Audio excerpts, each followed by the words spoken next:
120 seconds.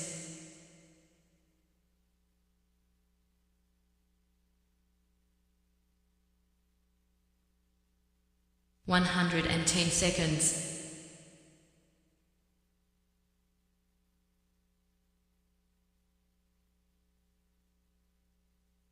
100 seconds.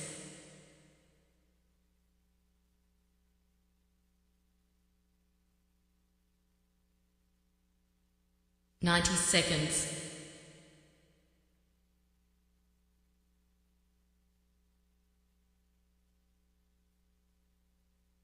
80 seconds.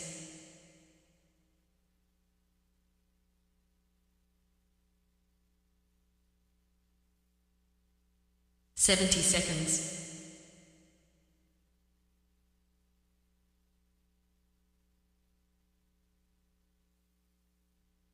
60 seconds.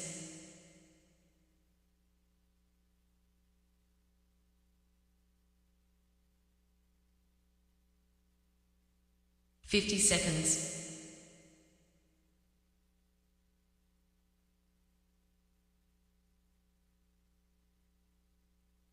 40 seconds.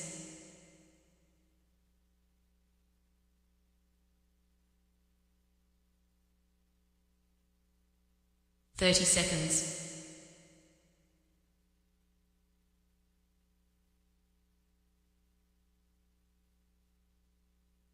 20 seconds.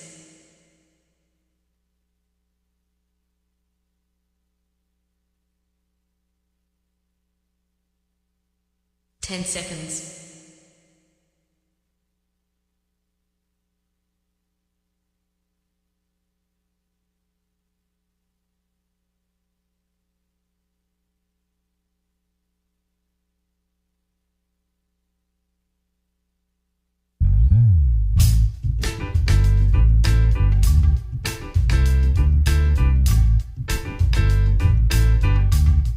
'Hi. My name's J.C. McCauley. I'm Nyesha McCauley, and you're watching AccessTV.org.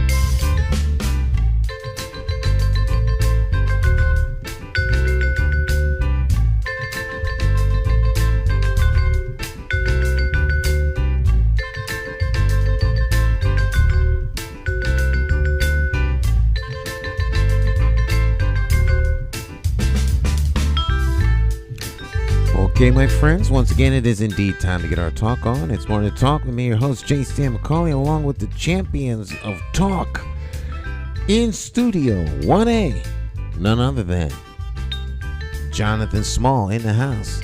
Morning, Jonathan. How you doing? I'm doing fine, and you, Stan? I'm doing very good. How was your weekend?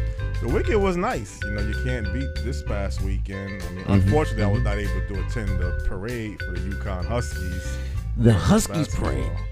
But that was a nice event. I heard about it. And Bring your mic. okay, sorry about that. Feel like springtime. I mean, it was a little nippy yesterday. I thought it was going to be a little warmer, but it was still sunny outside. Yeah. So here it's going to be in the 80s towards the end of the week in Connecticut, at least. I don't know about other parts of the country. So it's going to feel actually like summertime pretty soon, Stan. Yeah. There we go. Get a little light on you. Light. There we go. Okay, yeah. You always he's over there looking all dark. I wasn't even paying attention to the lighting, Stan. I'm trying to figure out what's wrong with Jonathan's light. Okay. That looks a lot better, actually. That looks, there you go. Much There you go. better. Now you see it. Yeah, you're a professional, Stan. I try. I try. You know, it's live television. What do you want? Live television. These things happen. It happens to the best. That means it has to happen to me. Yeah. You're only human, Stan. So you were saying though, you didn't get a chance to go to the Huskies parade. I had to work that day, and just the timing. I couldn't really stress myself out. Just the rush to get down there. I wouldn't really enjoy it the way I wanted to if I would have did it that way. And I didn't even get a chance to even watch it on television. I mean, I just heard it was 45,000 people that had attended. So kind of like you were saying last week, Stan, if you put something downtown that people really want, people will attend. They'll come. They'll come. If you build it, they'll find it and they'll come to it. If it's something they want. If it's something they're not interested in, then they're not going to come. Well, the parade, obviously, that's something that people wanted to see and attend. I guess people all throughout the state of Connecticut attended this parade. And did you go? Yeah. Did you? I did not go. I was in a meeting on Saturday, so I was unable to attend. But I can look in this monitor right here to see who's at the door, and I can see activity. 2 blocks over where they passed by. So, yeah. Well, 45,000 people. That's quite a bit of people. They all met down there at the Civic Center, all rallying around the XL Center, and I saw that. You can catch some of it online. And I don't know how this happened, but U.S. Senator Blumenthal broke his leg. A fan tripped and fell on his leg, and he went down, and it fractured his leg. I'm surprised that they let people get that close to him. Oh yeah. I mean, he's a U.S. senator. And he's always in the parade type things. He's generally, somebody accessible. Run up on him. But, it's not like he's in this ring of security like he's Michael Jackson or something. Well, U.S. senators, they don't get the same security that the president and the vice president of the country. They don't get that type of security. They don't weld the manhole covers down and all that other stuff for lowly senators. Right. Bomb squad sniffing everything out 2 weeks before they get there. Snipers on the roof. Yeah. Stealth helicopters up in the air. Drones. He's just a senator. Well, a U.S. senator is a pretty prestigious job. I mean, no doubt, prestigious position. He has a lot of power and influence. But he's not the leader of the. He's not the leader of the free world. No, he's not. He's just a lowly senator. Well, I don't know about that. But again, hopefully you like hip hop music, Stan, or hip hop. I do. I can't wait for I can't wait to have this interview. Every time I go online and upload our meetings from the Greater Hartford African American Alliance, the Snoop Dogg. Snoop Dogg. Dr. Dre. Super Bowl halftime video is there. Oh yeah. And I have to watch. I get chills thinking about it because it was like the best to me. I know a lot of people had issues, but they don't appreciate music. Right. And they don't appreciate the greatness. Because in my opinion, though it's a worldwide genre, still here in the United States, there are still powers that want to kind of suppress that. But the originality, the energy, the everything about the music during that halftime was just off the chain. Right, I do remember that halftime. World's show. Largest genre of music, most popular music genre on the planet. Is it from what I'm hip hop? From what I'm told, yes. Well, I think, but we will discuss these things, I'm sure. I'll definitely have an expert. Yeah, that can definitely go. 50 years of hip hop. You're right on the money because that was the whole topic of the whole theme of this show, Stan. So you're right. You sent over the information, so I'm like a walking genius. But I did know that though. You did know it. Yeah, I knew that. Okay. I try to stay up on things, John. All right. I didn't know how you feel about hip hop. I love hip hop. Okay. Right. All right. Nonetheless, and we're going to jump right into the interview. Of course, every Monday we have guests from around the world, and they join us with their expertise. We're very fortunate that we've got a great producer here, Jonathan, who gets great folks from all over the world. So why don't we jump right into that interview? So, Mr. Small, you have the floor, sir. Well, this morning on Morning Talk Live with J. Stan McCauley Talk Show, we have a pioneer in the hip-hop industry who has a tremendous amount of knowledge of the beginning stages of hip-hop, and he also had a tremendous influence and impact on the sound of hip-hop music to go along with many other different areas of the hip-hop, not just music, but the whole culture behind it as well. The guest this morning on Morning Talk Live with J. Stan McCauley Talk Show is CEO, founder of Cold Chillin Records, and he's also a producer and manager, and I'm pretty sure many other professional titles to go along with that. No other than Tyrone Williams. Good morning, Tyrone. How are you doing? Good morning, Jonathan. I'm doing pretty decent. I had a Achilles tendon accident. Both of my Achilles tendons. I had Achilles tendons operations, and I'm recovering from that, and that's pretty difficult trying to walk. I'm at the walking stage, but there was a time when I couldn't even stand after the operation, but my legs are getting stronger. Well, that's good to know, Tyrone. Sorry to really hear about that.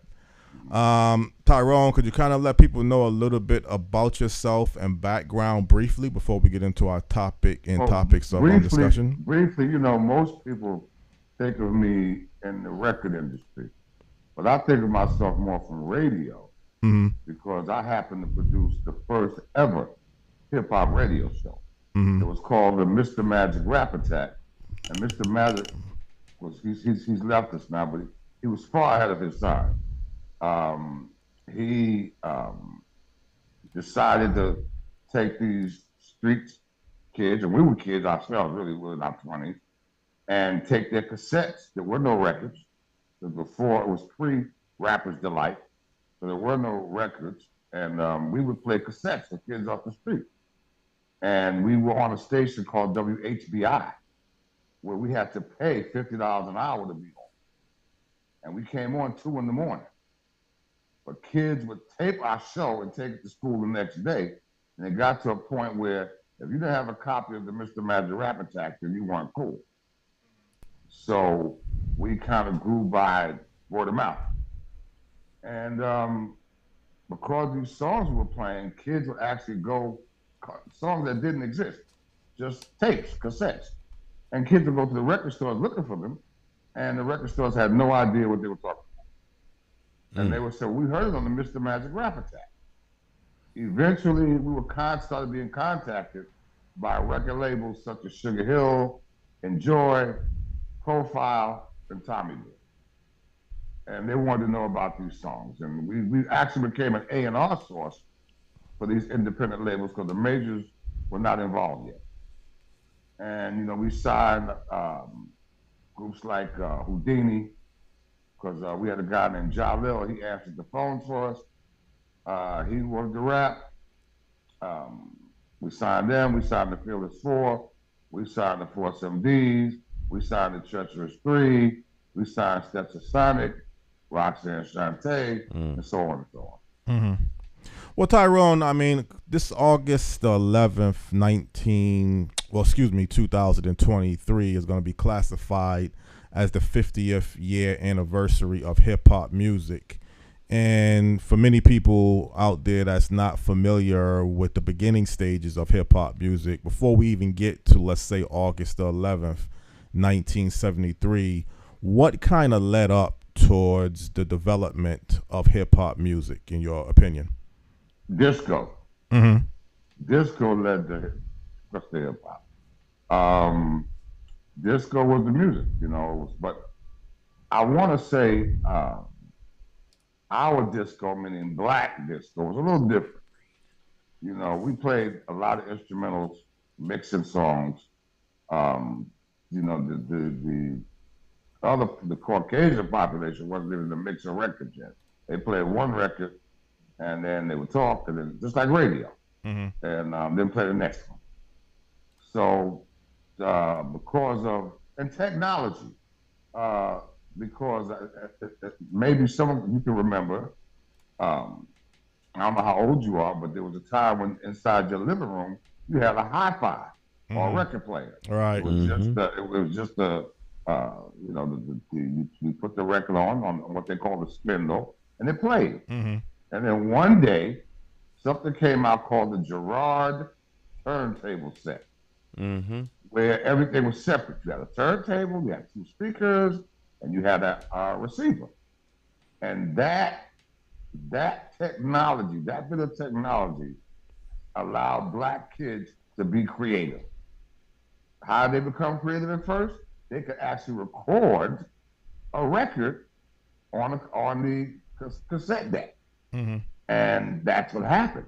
So then before you knew it, they had like a continuous music playing as opposed to one song stopped and the next one. They would put it on pause and put the next record. Eventually, the techniques came out, and that allowed black kids to be creative again. And they got more creative. So that started the mixing and the disco. The DJs were popular guys. Reggie Wells, Pete DJ Jones, Ron Reese Beach Plummer, Maboya, Charisma, and the original guy was a guy named Grandmaster Flowers out of Brooklyn. So they started everything, and what would happen, just to get in free, you had guys who became the MCs, where they would actually rap about the DJ. They would carry his crates with the records, and it was prestigious to be associated with the DJ. Mm-hmm. You know, because all the girls looked at you, and it was just something that you wanted to do, to get in, to be a part of the party, be a major part of the party. And as time went on, these those simple rhymes, where they would say things like Dr. J, I rock all day, like Elliot Ness, I am the best. And everybody had the same rhyme. Mm-hmm. Yes, yes, y'all. Yes, yes, y'all. To the beat, y'all. Everybody had that. It's on like popcorn. Everything was very simple. And then you had the guys that went from that to just playing what they call break beats. That's where the Bronx comes in. Bronx calls themselves they're the creator of the break beat. The break beat was just playing a small portion of a beat of a song. And to be honest with you, we didn't think Bronx DJs could really play because they always scratched. And scratching at that time meant you weren't good. Mm-hmm. It meant you couldn't make a clean mix.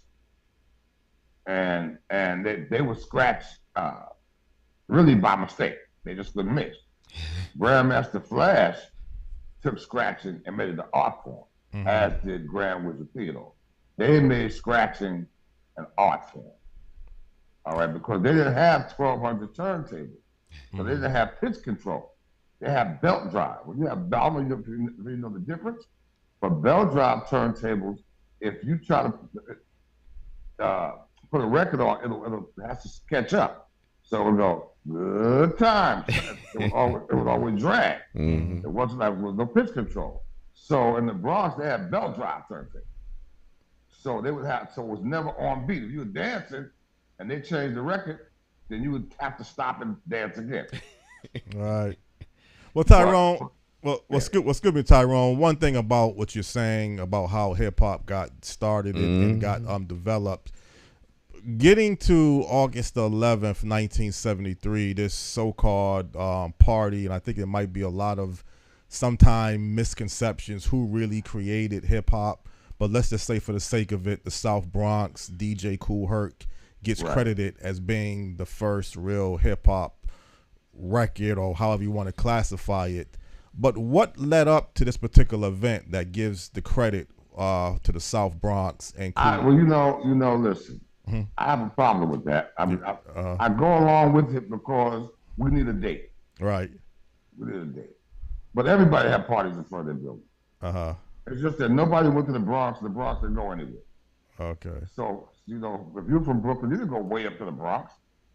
Harlem didn't go. You went to Harlem, mm-hmm. But nobody went to the Bronx. So the Bronx was up there by themselves, thinking they were doing something that nobody else was doing. Right. Which was not the truth. But for the sake of, we need a date, everybody go and hurt crying for years. I had this party, but everybody had parties in front of their building. Mm-hmm. There was no big deal to that from before 1973. Mm-hmm. But it's okay. We go along with it. Because he wants to say, and he did have a club called the Hevelo in the Bronx that played it. And we have to understand this. at that time, there was nothing called hip hop. Right. The term hip hop started in the 80s. Right. It was just a party. So to claim that the name hip hop from 1973, it just didn't exist. It was disco. Mm-hmm. In fact, the groups had names like Disco 4, Disco B, Disco Mario. Everybody had disco in their name. So, we guys or people forget that there was no such thing as hip hop. There was no such thing as rap. Right. It was called MCing. Right.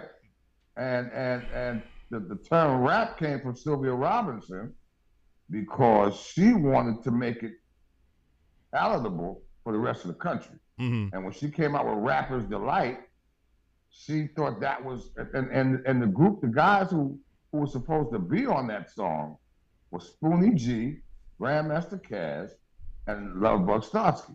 But they wanted to call the song MC Wars. Mm-hmm. And she said that's never going to fly across the country. They wouldn't do it. She went and got two guys from a pizza shop, Big Bang Hank and Wonder Mike, and one of her friends' kids, Master G. And she made this song, Rapper's Delight. And if you know the Sugar Hill label, it's very pretty, like Candyland. Yes, it is. Well, because she wanted it to be that way for the country. Mm. Well, keep in mind, Tyrone, for people outside of New York, let's say between 1973 and 1979, unless you was someone that was going down to New York, you were kind of unaware of this type of style of music.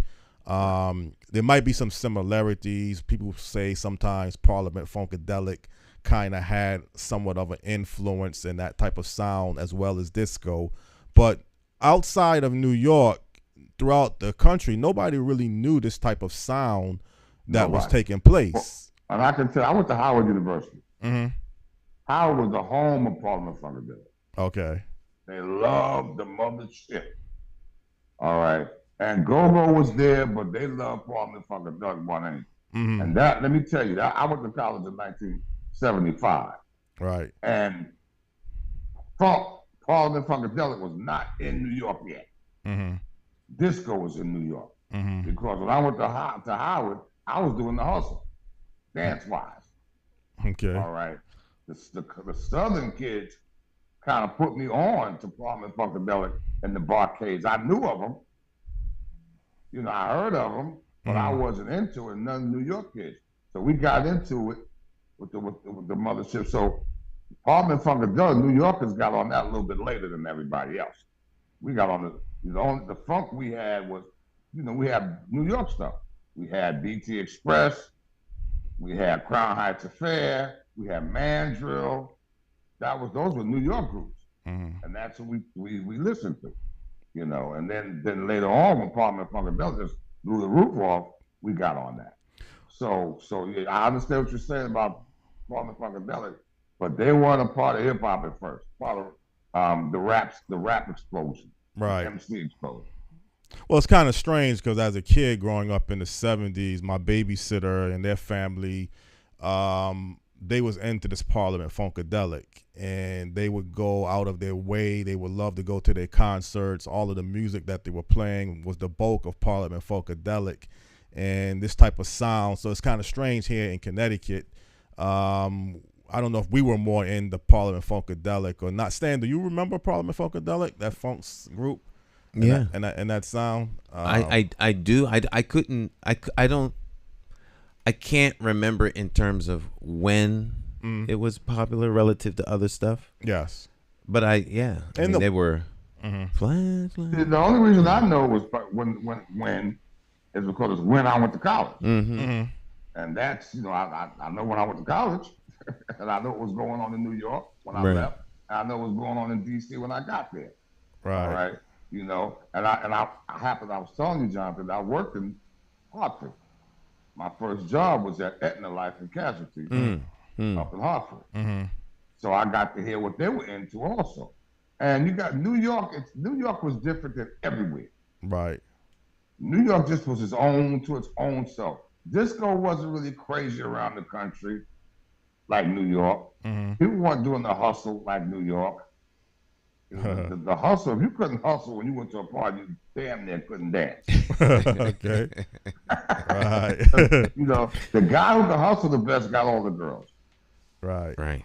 All right. They got, when you walked in and you could hustle, girls would run to you. I happen to be able to hustle. Oh, okay. Give you fun. Okay. Because, you know, I had a sister, you know, and she would practice with me all the time. You know, from high school, I'm teaching me how to hustle. Yeah. You know, so I got good at it, and that's what it was. You know, so everywhere else is a little different, and I want to tell you, when the groups came along, Rapper, Sugar Hill Gang, Grandmaster Flash, The Furious Five, Crash Crew, all those Sugar Hill acts, when they went on the road to work, they caught it bad. They caught a brick. Why? Because the rest of the country was not used to seeing a DJ. So they would look at you on stage and say, "Oh, they're playing the record. They're lip syncing. Boo!" Because that's all they saw. And once they saw somebody on the stage with two turntables, they didn't know what mixing and scratching was. They booed the group. All right. Curtis Blow figured it out, and he created a band called Orange Crush. And Curtis Blow was the first rapper to really go out with a band.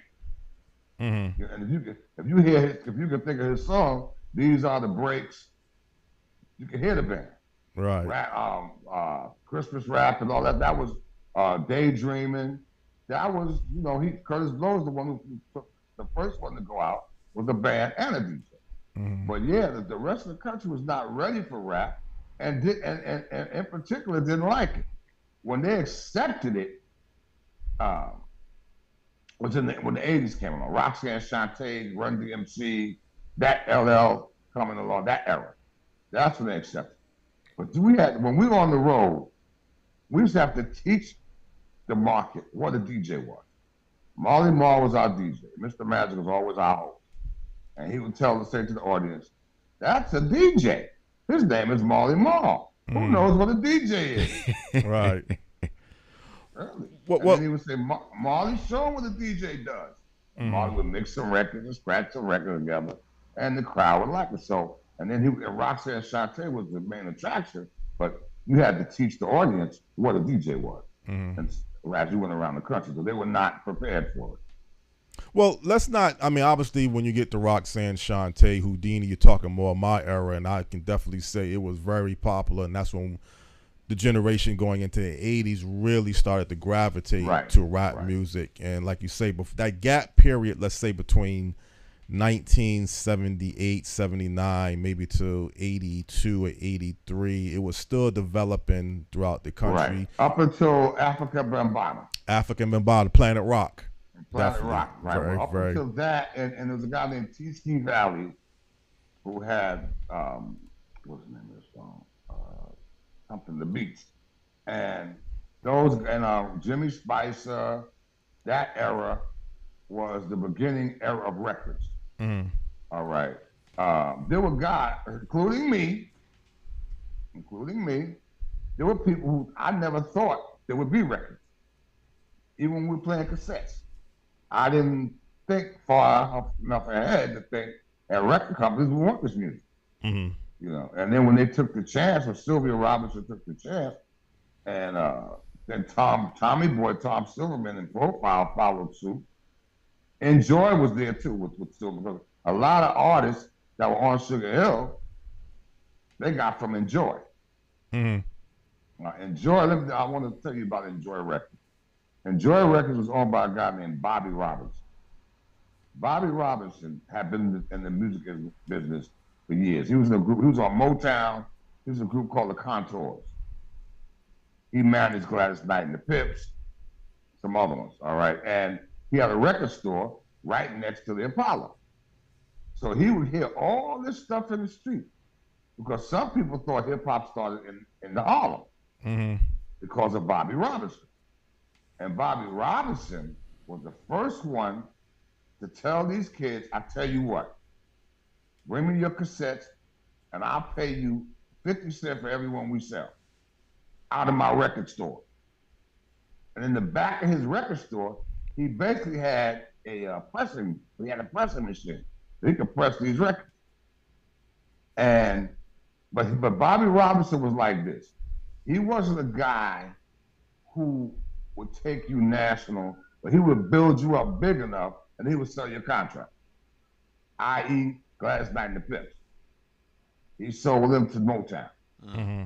All right. He's the real guy that discovered the Jackson 5 because he was next door to the Apollo. Mm-hmm. And he would always go to the Apollo on amateur night. And he called Gladys Knight, this is just a side story, and said, you need to check these kids out. And she saw them and she told Berry Gordy, and Berry Gordy rewrote the script and made it like Diana Ross discovered them, but in actuality, it was Bobby Robinson. Mm-hmm. So Bobby Robinson was a guy who was very instrumental in foreseeing this stuff on record. And he wasn't thinking national. Mm-hmm. He was just thinking, these kids in New York like it. If I put it on a record, I can sell some records out of my record. Mm-hmm. Stan, do you have any questions you wanted to ask Tyrone related to this topic or anything else? No, I'm listening and learning, and it's just fascinating. I love to hear the backstories of what actually happened, relative to what you're kind of like sold, right. For the glitz, but the nitty gritty, the behind the scenes, and I'm always fascinated by these interviews. Mm-hmm. So I mean, like it's like I can see it happening. Yes, bringing back reminiscence of the days when I got into rap, actually about 40 years ago, really heavy, listening to it in 83. Mm-hmm. But Tyrone, when you get into the debate, or let's say just the clarifications of rhyming, because I think in the beginning stages of hip-hop, whatever you want to call it, it was more like a rhyming vocal tone. And Absolutely. Right. But then when Grandmaster Flash or Melly Mel came out with the message, it kind of changed not just the style and sound of it to say it's more. Well, let's I'm going to teach you something else if you don't know. Okay. The message I was teasing Scorpio and Raheem of the Furious Five, telling them they were like Milli Vanilli. Mm-hmm. Because none of them are on the message. Oh, okay. The message was written by a guy named Duke Booty. The first verse, the chorus, the hook, everything is his voice. Mm-hmm. Don't push me. God, that's him. All right. Mm-hmm. When Sylvia wanted the Flash and the Furious Five to do it, they said, we're not message rappers. We're party rappers. Mm-hmm. They didn't believe in it. So what she did to make the Furious Five record, she took a verse or Melly Mel from an old song that he did and put it on there. Mm-hmm. So it's almost like they're taking undue credit. Because they're in the Rock and Roll Hall of Fame, basically because of that song that they're not on. You know? So, well, excuse me. So, Melly Mel didn't really have that many verses on that song, the message? No, he had just the one. Just the one, okay. Yeah. Child is born with no state of mind, blind to the ways of mankind. That's him. Okay. But people piss it on the station because they just don't care. That's Duke Booty. Right. And this guy, Dick, you said Dick, what? Duke. Duke Booty was his name. Okay, Duke Booty. He was not actually in the video of the message then. They had... No. Okay. No, because Sylvia didn't do it. She called the Grandmaster Flash and Furious 5. But he wasn't on it. No. But he just died. I heard about that too, yes. And my problem with that was, you know, when Mel and them were talking about they don't get the credit they're supposed to get and nobody acknowledges them, I said, well, you don't acknowledge Duke Booty. You never ever say Duke Booty wrote this song, Duke Booty rhymed on it. Right. You don't even give a shout. You don't even say shout out to Duke Booty. Nothing. It was up to you. Nobody would know he existed. Yeah. So that come on.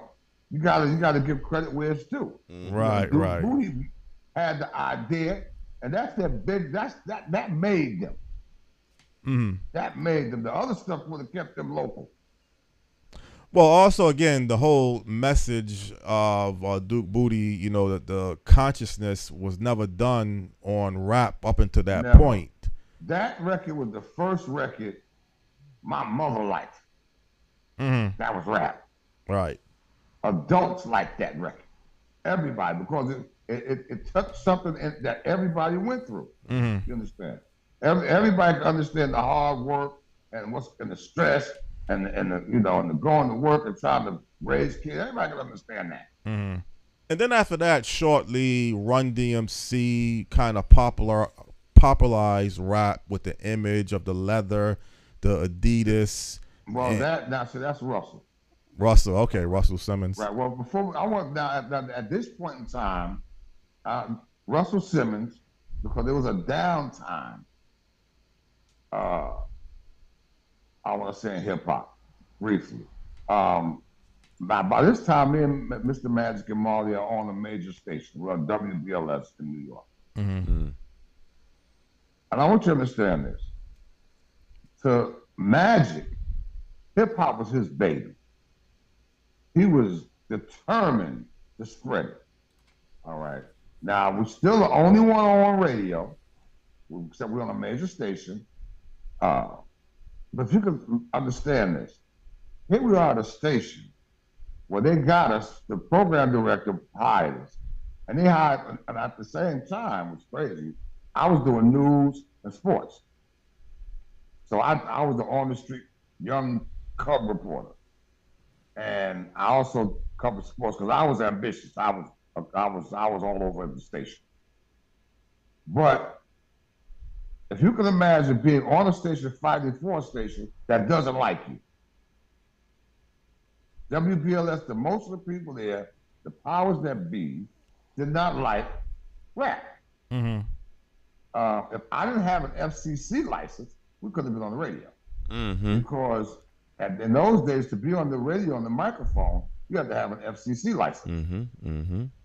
Mm-hmm. Or you could work under someone. But the engineers, or whoever had an FCC license besides me, they would say things that just used to piss me off. Pardon my French. Mm-hmm. All right. But they would say things like, he might curse on the air. He might make me lose my license. Are you serious right now? Mm-hmm. Really? Really? You know. So I had the FCC license, so that made us be able to be on the radio. Mm. But yeah, it was hard. You know, you talk about, I heard you earlier talking about it's the #1 music in the world. Right. Think about that. Think about where I come from. Think about coming from playing cassettes to being the #1 music in the world. And Mr. Magic doesn't get any credit. If it's not for him, it's none of that. Mm-hmm. Mm-hmm. Well, it's not for him. It's not, you know. So we went through a lot. Then Then there came a time when me, Russell Simmons, and Andre Harrell were roommates. Because here we are, we're getting 15% of nothing. You know, and I don't know if you ever heard a black woman's term. I could be bad by myself. Mm-hmm. Something like that. Yeah. Okay. I saw something like that. I've heard. But so we had to get out. Mm-hmm. Right. Me and Russell had to get out. Mm-hmm. So we went to live with Andre. You know, and this, understand this. This was a 1-room studio, not a 1-bedroom, 1 room with a couch, a pull-out couch, and a pull-out chair. The 3 of us stayed there. Mm-hmm. But that was in the end of '83, going to '84. But then everything hit, everything changed, right. And it like exploded overnight. Just boom, just like the persistence. Magic had this thing he just said at the end of the show: persistence overcomes resistance, and we overcame because we were persistent. And you know what? At the time, being young, when you're young, you could be aggressive and not care about the status quo. We never thought we weren't the best doing it. Mm-hmm. There was never time between me, Russell, Andre, and Mr. Magic that we thought, oh man, we got to struggle. We always thought we were the best. Right. Even when we were struggling, we thought that nobody else could touch us. Mm-hmm.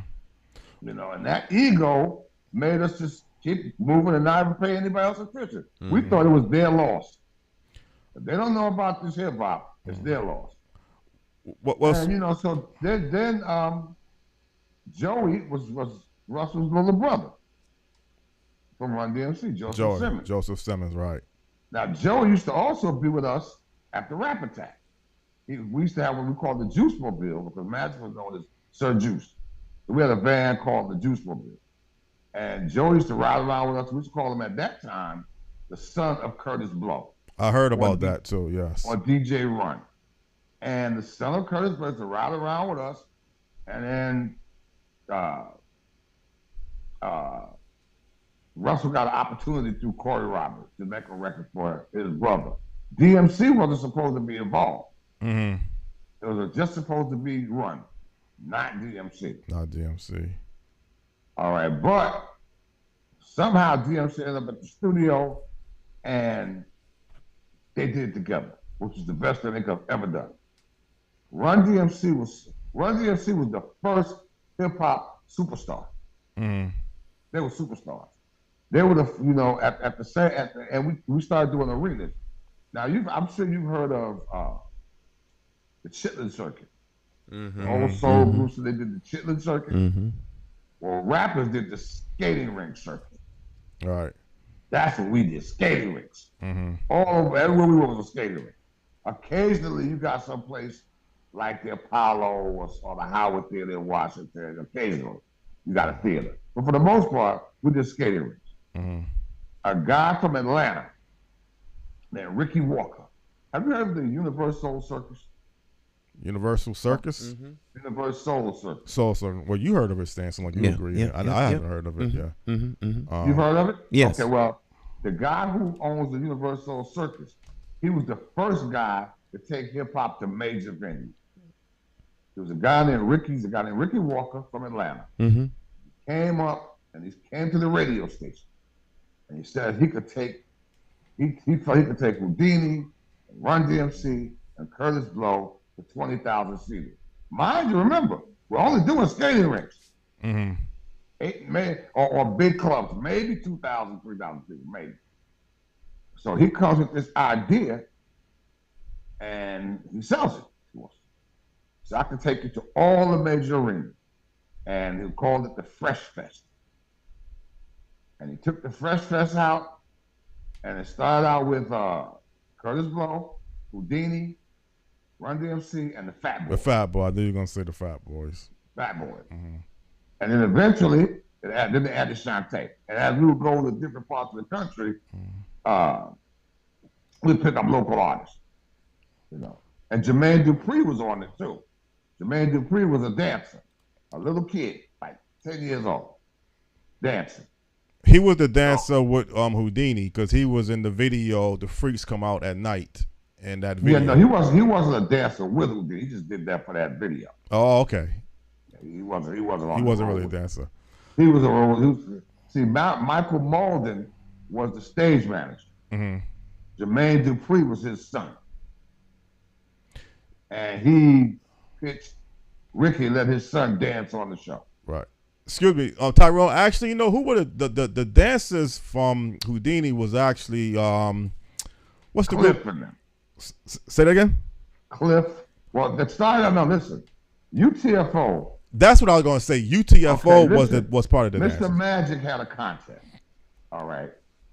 At Radio City Music Hall, him and Charles Stetler. At Radio City Music Hall, Charles Stetler was able to talk them to Badger Radio City Hall Music Hall until they did it. And the Mr. Magic Rap Attack contest. The first prize for the rapper was a record deal, and the first prize for the dancer was to be able to dance with Houdini. UTFO won the dance portion. Fat Boys won the rap portion. So the Fat Boys, they weren't even called the Fat Boys. They were called the Disco 3. I remember that. And they, after the Disco 3, all right, Charles Stetler saw how heavy they were. Being the type of guy he was, he created the Fat Boys. He also took a group from Connecticut and called them the Skinny Boys. I heard of them too. The Skinny All right, Boys. they're from Connecticut. Mm-hmm. All right. So he was that he took the Fat Boys to levels that the Disco 3 would have never made. They didn't want to change their name. As you can understand, they did not want to be the Fat Boys. Right.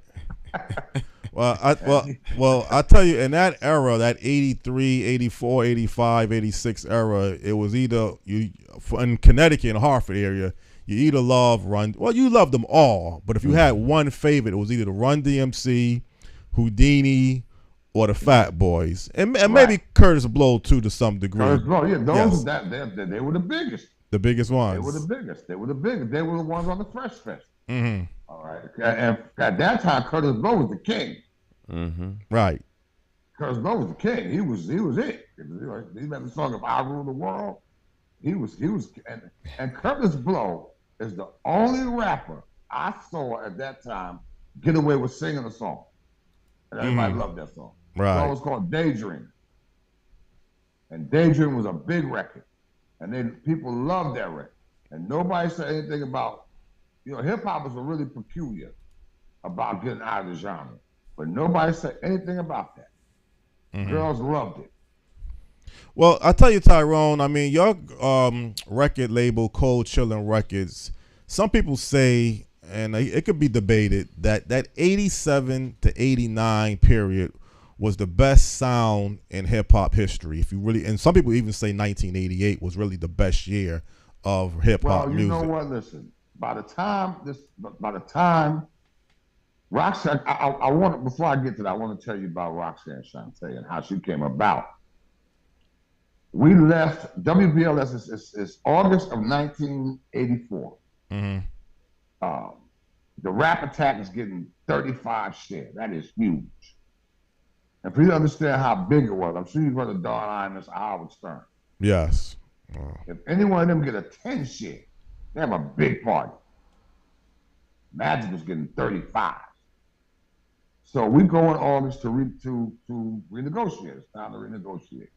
So we hire an attorney, Bill Kraslovsky, big time attorney, supposedly. When we get to the station, me, Magic, and Marley, we're late, as we tended to be back then. We're late for the meeting. And we walk in, our attorney has a big smile on his face. So we know something's good. And the general manager says, fellas, we got great news for you. Magic, we're going to put you on every day. And Ty, you know you want to do news, so we're going to give you a news show in the AM, and you can cover sports. Marley, we're going to put you on every day at noon with a woman we have, Mary Thomas, the noonday mix with Marley. But no more hip hop. We look, no more hip hop. Magic says, no more hip hop. What about the Fat Boys? What about Run? What about Kurt? Nah, the majors don't know what to make of this hip hop thing. They can't sell it. They don't know how to sell it. Magic is, at this time, Magic is the biggest thing in hip hop. Magic, if you stop playing it, kids will think it's over and they won't want it anymore. Mm-hmm. Long story short, we quit. Oh. The three of us, remember again, we're young. We walk out because in our minds, they don't know, they're crazy. Mm-hmm. So we leave, we go back to WHBI. But mind you, they don't dislike us. By this time, they like us as people.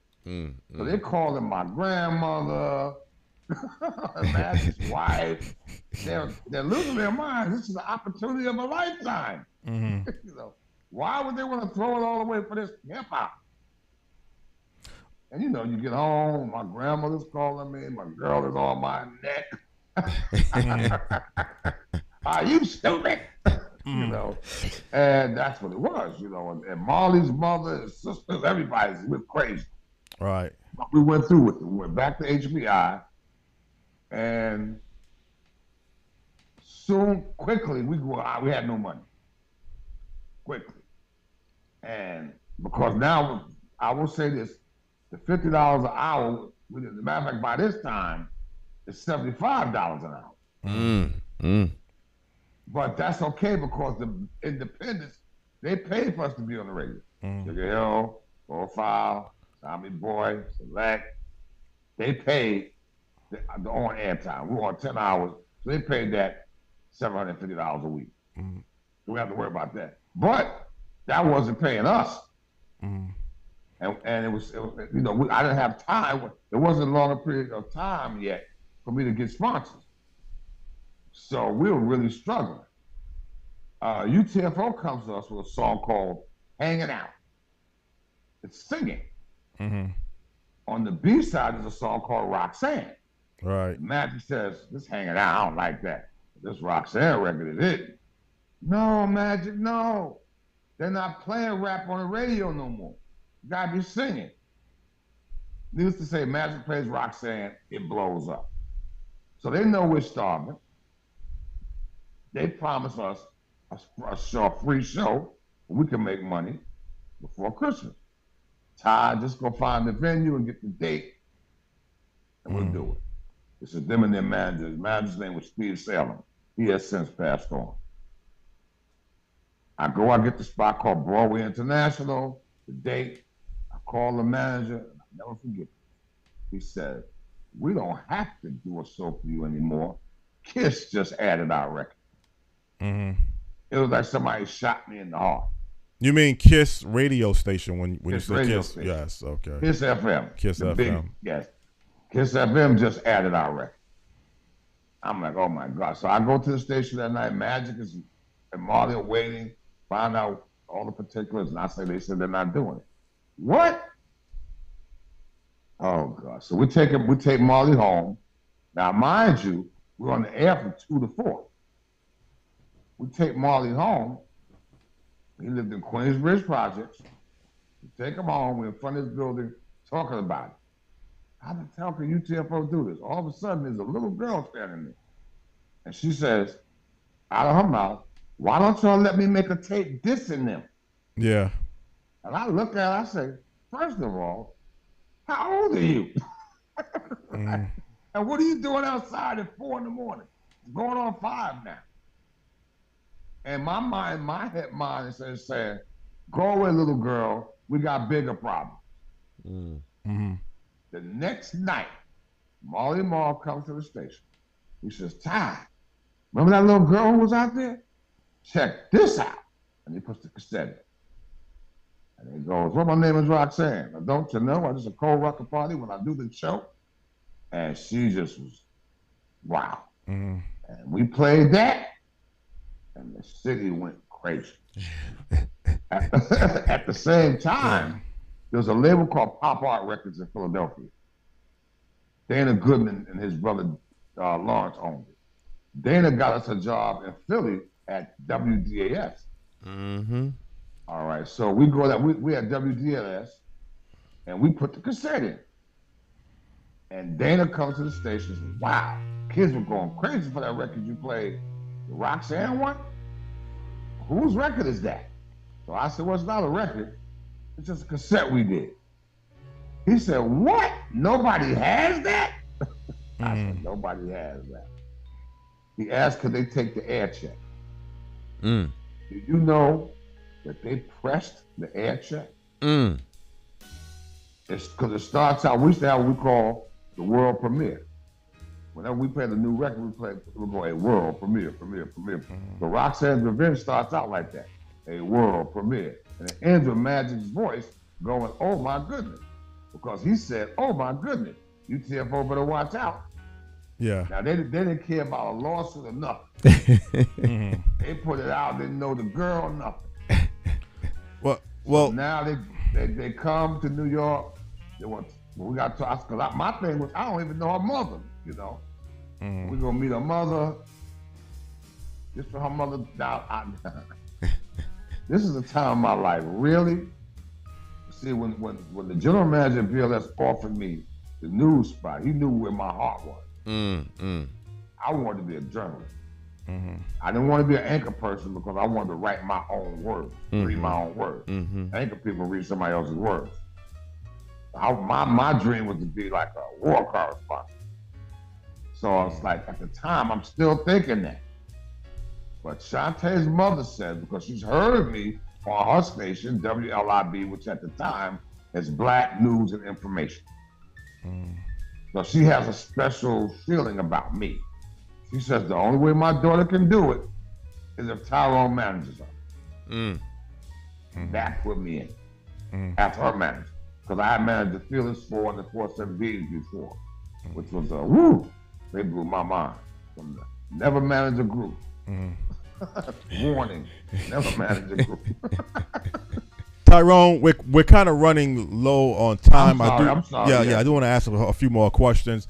Obviously, when you get into Roxanne Shante, we start this new style of the battles. You know, Roxanne coming back against UTFO. I think Cold Chillin Records with MC Shan, The Bridge, and then you get into KRS-One, The Bridge is Over. That kind of was like a different transitionary period for the sound and the style of hip-hop. Yeah. But your record label, again, Cold Chillin Records, had a big influence during that late 80s period. We had a sound, like you said. We had Marley Marl. That was the Marley sound. Marl, right. That was the Marley sound, you know. We had an influence. I started my label in 87. Okay. Quickly, while the first label was called Bridge Records, we started. Because we didn't know anything about a record label, what to do or anything. But it got to a point where we said, you know what, let's start our own label. Why are we signing everybody to somebody else? So Bridge Records, we got robbed. Distributors took advantage of us, everybody. We were overpaying for vinyl. You know, because you had to pay for the vinyl, you had to pay for the lines, you had to pay for the labels, you had to pay for the artwork. We were overpaying. But you know what? Bridge Records taught us what to do and what, more importantly, what not to do. Right. All right. So by the time we started Cold Chillin, we were ready. I was ready, we were ready. And we signed Cool G Rap. We signed Big Daddy Kane. We signed Biz Markie. But we were all, I was already managing them before I had the label. Because Shan brought in Biz, and Biz brought in TJ Swan, and then Kane came, and then me and Marley found G-Rap. So it was all coming together. So when I started the label, boom, they were on the label. Right. And they were so hot and so good. Understand this. They changed the sound of hip hop. My artists changed not just the sound, the rhyming delivery. Yes. All right. It was different than Run DMC or Melly Mel or Houdini. The delivery was different. You know, it was more in depth. It was more consciousness. It was more, you know, more serious. Right. You know, and yes, we had to, and our whole mentality was battle. Battle, yeah. You know, all my artists basically talked about how good they were and how bad you were. You know, but that spawned, you know, the Dougie Fresh was what I call cross-generational. Because he was kind of with that Furious 5 era. Right. But without a record, Dougie Fresh was just Dougie. You know, he was just good. Entertainment. Well, also with Dougie Fresh, the human beatbox. I mean, that he brought to the table. Right. He was the first one to do the human beatbox, and that's what did it, you know. And Mr. Magic named him the world's greatest entertainer. All right, and which is what Magic did. They named people a lot of things. You know, he's called Dougie the world's greatest entertainer. But Dougie crossed the generational, and generations of hip hop changed quickly. You know, you went from Flash and them and Kurt and them. Houdini was a cross generation. Cross generation, right? Houdini. Because Houdini was kind of with Flash and them and Spoonie, but they also were with Run DMC and Roxanne Shante because of their producer, Larry Smith. Larry Smith is not talked about enough. He was so great. Larry Smith produced Run DMC and Houdini. Right. And think of how different their sounds were. Larry Smith was unbelievable. But yeah, so Cold Chillin, you know, was a staple. Cold Chillin had the rappers rap. Right. Cold Chillin had the rappers all the other rappers looked up to. You know, Well, everybody wanted to be on Cold Chillin. right. Tell you what I'm gonna do, because of time constraints. I might consider doing a trilogy of just maybe 3 different levels of hip hop, because I really didn't get a chance to get into the finance and the money, and I may save that for the next segment, because I've used kind of. We can do that. I'm absolutely willing. I'm enjoying this. Right. But again, it was our pleasure, man. You brought a lot of historical information to hip hop, clarification of the reality of hip hop and the role that you played. And before we end this particular segment, if there's any last words you would like to leave the audience, feel free to do so. Well, yeah, sure. Hip hop was my life. Hip hop, so they used to have a thing on Saturday Night Live when the guy would say, baseball has been very, very good to me. Hip hop has been very, very good to me. Took me around the world, earned me a lot of money, taught me things, showed me things I thought I would never see, things I didn't even think about. The growth of it signals the growth of me. All right, it's like a child, and I was like a child, a young person who grew with it. And with the corporate world, I was at Warner Brothers, at Sony. It was a whole different ballgame for me. I got to be close with people because of radio. I got to meet Betty Shabazz and Hal Jackson and Frankie Crocker and just so many different people that I would never have met. And dealt with had it not been for hip hop. Well, definitely, man. I mean, obviously, it was a pleasure. I mean, Kevin Harewood, again, is a lifesaver, because I was looking at a different type of guest and a different type of topic, and I was running out of time. And then I just said I wanted to do something about hip-hop, and I had reached out to him, and he gave a strong referral to yourself. And clearly, you can't go wrong with someone who was a big part of the hip-hop from the beginning stages towards what the transitionary period of the late 80s. In particular, but then other particular areas as well. So again, I mean, this is going to most likely be a trilogy, a few more shows of hip hop, and again, I really appreciate your willingness to be available under short notice, and wish you best of the luck with your health conditions too, as well. Absolutely, thank you.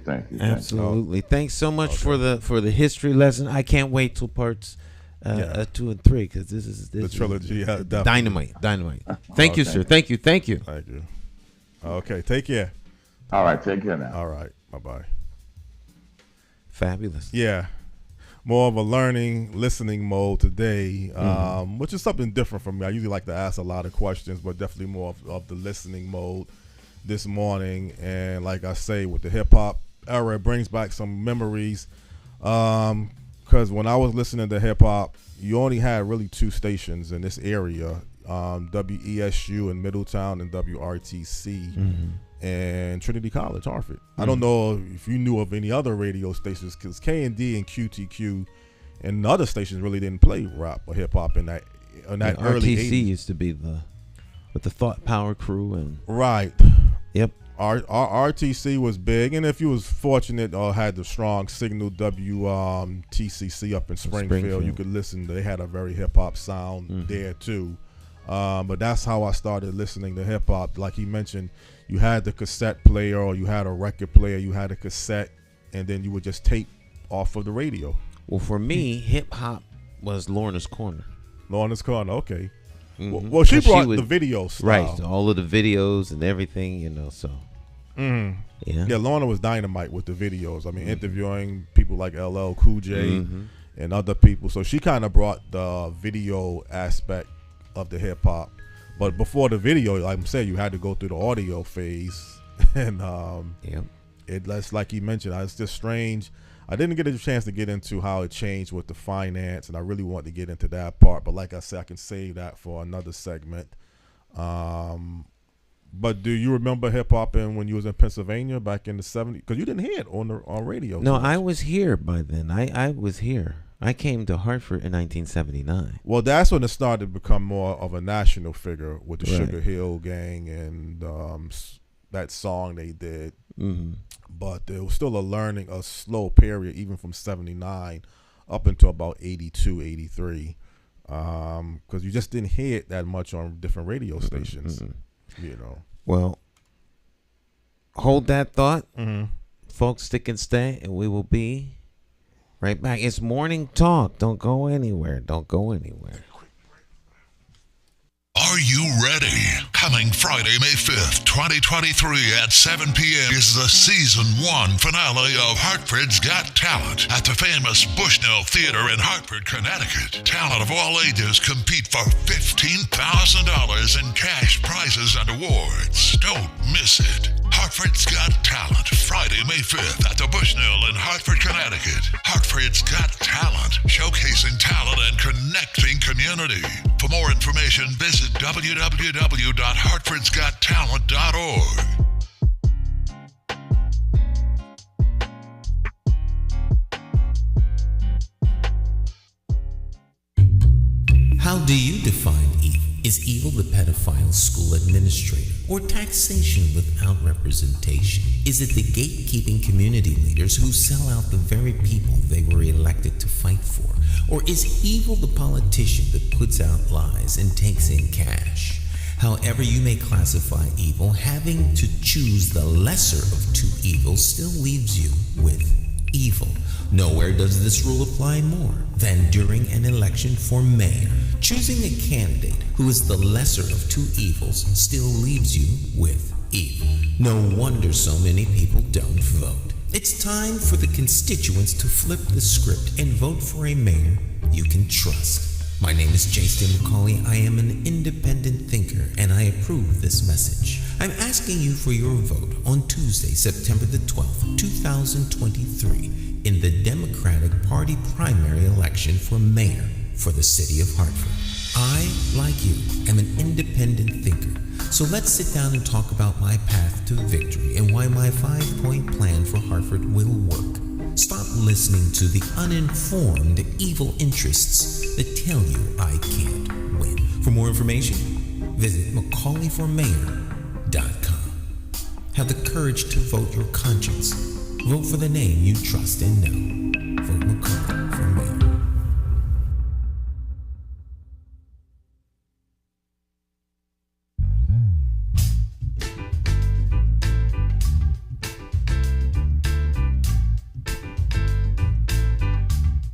Hi, My name's J.C. McCauley. I'm Nyesha McCauley, and you're watching AccessTV.org.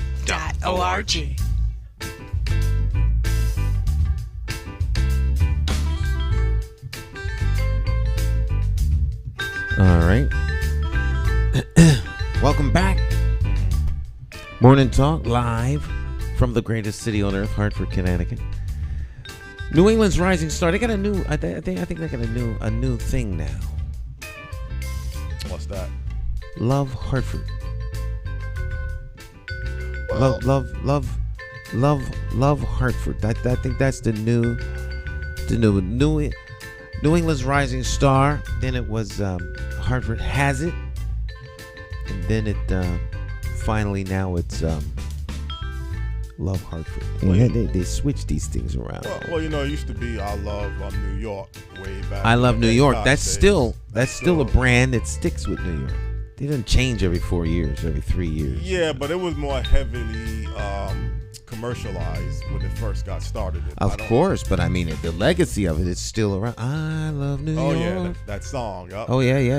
Commercial songs. It was real popular. Decades later. Exactly. Decades. Mm-hmm. Well, anything new that you're working on with your campaign? Who, me? Yeah. Anything in particular that stands out? Big announcement, or not announcement. Kickoff is Friday, 11:45. The campaign kickoff. That's a press conference? Big press conference in front of City Hall, 550 Main Street, 11:45. Campaign kickoff. The official mobile campaign office will be there, and we got all kinds of stuff getting ready to happen. This is the final week of kind of chill space for the next 4 years. All right. Not a day off for the next 4 years, you know. Well, you're going to be kind of busy then, obviously. We will be very busy. Non-stop busy from now until September the 12th when the primary happens, and then from September the 12th for the next 4 years. Nonstop. 24 hours a day, 7 days a week. You got to get your head in that game. So once your head is in there, you got to go. Oh, you've been through this before, so yes, it's just nothing new for you. This is, you got to, the only thing different about this is we know exactly what to expect, and you got to, you just got to gird your loins and jump. Yeah. Well, again, your whole platform, I mean, you have your 5 pinpoint platform. 5-point plan, yep. But again, the youth is your number one. Youth is agenda, number one. And nothing you don't think is going to change that going from now to the election? No. It was good then. It's good now. We don't change up because of some new flavor of the month. The fix is still the fix. Like if you got a flat tire on the highway, you gotta change the tire. We don't need something different than the fix. We need the fix. The fix. Right. Well, again, I mean, obviously you have your strategy in place. I guess it's going to dwindle down a little bit between now and September toward, the primary and the Democratic nomination period. That'll be in July. July, okay. And we just have to wait and see how things are going to turn out. Obviously, debates are happening. There'll be debates. There's a debate coming up this Thursday at Colin Bennett Building. The Upper Albany Merchants Association will be having a candidates forum for all 8 of the candidates should be there. Right. And of course, today is filing day. People will be putting their files in terms of how much money they've raised. And that'll be a big tell. Of course, we're just starting out, so our filing is going to be on the lower side. Right. Our official kickoff date is this coming Friday. But Arunan Aralampalum. I heard right now, it looks like he's got 225,000. Yeah. First quarter. We didn't see that out the gate. Yeah. No, plenty of people saw that. Oh, please. Well, maybe I'm on the outside. I don't know the whole ins and outs. Oh yeah. He had to have a strong showing. He needs a strong showing. John Funfair needs a strong showing, and Eric needs a strong showing. Well, Eric got the endorsement of some group. He got the endorsement of the Hartford Progressive Democratic Women's Club. Okay. Right. Does that always make a difference just to get any endorsement? Or any endorsement is a good endorsement. Okay. We'll leave it at that. All right. Yes. Well, work on your strategy. That was expected. For them not to endorse Eric would have been scandalous. Okay. Yeah. Well, we'll see how things turn out. I mean, to me, that's not news. It'd have been news if they'd endorsed someone else. That's like my kids endorsing me. Yeah, you expect that. We would expect that. They're my children. Yeah. I guess there's gonna be other big endorsements coming up. Oh yeah. And see. Big ones. The unions will come and start endorsing people. Police, teachers. The Hartford Current. Public Works. I don't know if the Current is going to endorse anybody. Oh. I don't know. The Current had made a statement some time back that they weren't going to endorse governor. I think they were staying out of governor and presidential and going to get more involved in local elections. So I don't know whether that meant that they were. I don't know. I don't know. But they had made a statement some time ago about endorsing. But if the Current does endorse a candidate, that will be the Current's endorsement is highly sought after and it's a big one. A big one, exactly. It's a big one. You definitely want to target the Hartford Current for the endorsement. Well, they'll interview the way the Hartford Current does in the past. They'll bring you before they have a special editorial board that does that, and it's separate from the news side. And they'll ask questions and they'll mix it up, and then they come out with who they think would be best given the circumstances and who's running. They do that they have done it in the past for mayor, for city council, and other offices that are up. Well, you had a front page cover of the Hartford Courant the last time you ran for election, but that didn't mean that they had endorsed you. No. But you were on the front page. You had the whole spread, so that's pretty big too to be. That is big. It was Sunday Current. Too. Sunday Current on top of that. Yeah, statewide. So, but the endorsement obviously is a much different. The endorsement is much different. Yeah. Right. Right. But the incumbent is not in the race. Right. Which changes everything. No one was going to beat Luke. Mm-hmm. Unbeatable. Yeah. So the best thing for someone to win is for him not to run. The only way anyone can win is for him not to run. Is not to run. Very powerful and very powerful is the incumbent, and he's a good he's a skilled politician. So there's very little, and he can raise lots of money. Exactly. That's the key. The money. $1 million man is hard to beat. And then those commercials when you can come on WFSB Channel 3, they carry. Well, $1 million you can put commercials on major media. Exactly. And blanket everyone with that. Mm-hmm. Well, like I say, you come up with your strategy. Like I said, if you need some assistance in the media department, I don't know about Channel 3. That's big. Like you said, you got to have the money even to back that up. So you call and say, could you have candidate on? You got to pay for it. So that's going to No. Well, I mean, the candidates don't pay to be on the major networks. Those are done as public services and news and information. So they will interview. No, I mean the TV commercials. Oh! You buy those? Yeah, that's what I'm saying. At top market rate. Yes. There's no cut discount rate. Well, that's what Mayor Bronin had going for him 4 years ago. We had money to pay. They come on WFSB Channel 3 commercials. Channel 30, Fox 61, Downstate, Channel 8, Channel 12. I mean, way downstate. Yeah, and no people can't even vote up here. So, I mean, I don't even know why he was targeting that area, but that just proves to show you how much revenue stream he had. Right, but people downstate know people in Hartford, and Hartford's the state capital. So, the more people that are talking about you, the better. Mm-hmm. And that shows your capacity to do reaching out beyond Hartford, because Hartford is, for the most part, there's a lot of influence from people who are not Hartford centric. Right.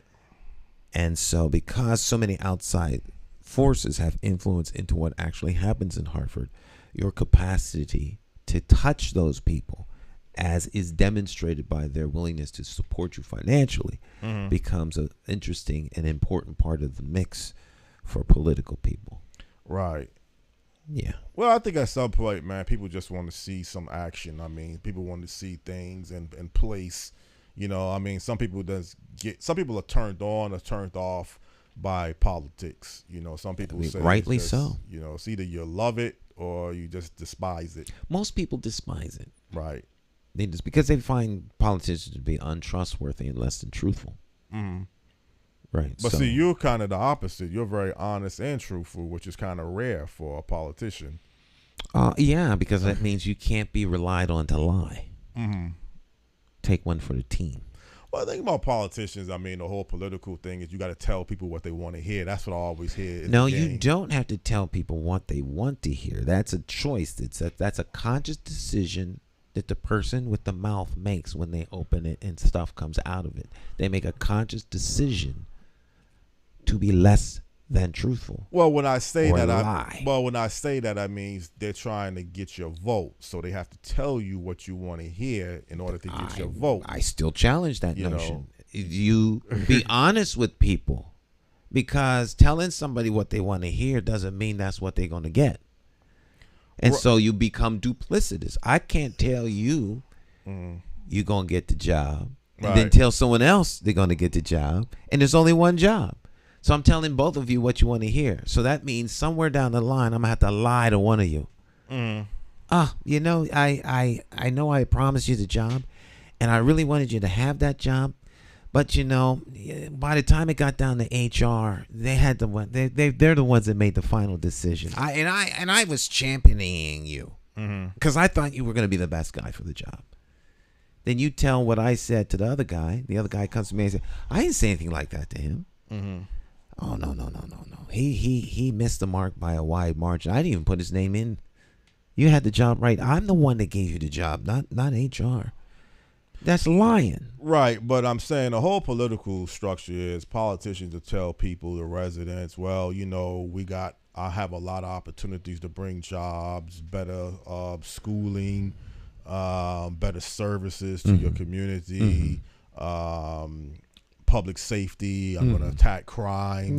Yeah. So they tell you all of these things to give you this belief that, okay, this is the person that I need to vote for because they're going to fill my interests. And if they tell you, like you say, the truth, I'm going to go out here and try to do the best I can, but I can't make any guarantees.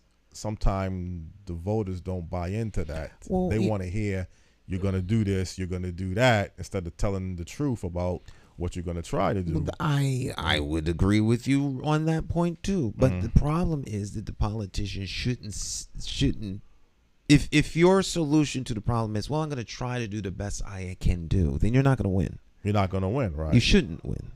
Okay. Because we don't need someone to try to do the best that they're doing. The person in there right now is doing that. So what bells and whistles are on the edges of your special coat that anyone should try to put some faith in your ability to try to do the best that you can do? Right.